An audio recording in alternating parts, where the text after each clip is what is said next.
What are the best keto recipes for hypertension?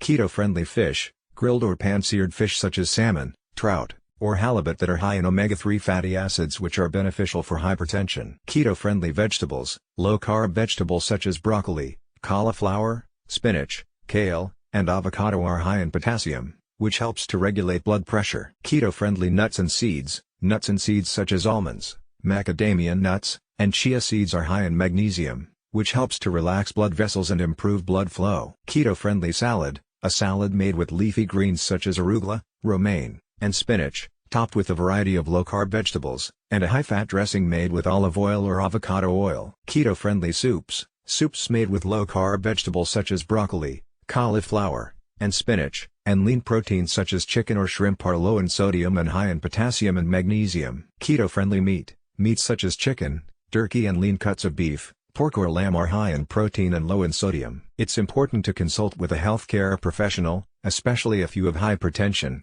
to determine what is best for you. They will have a more detailed knowledge of your personal health and can give you a more personalized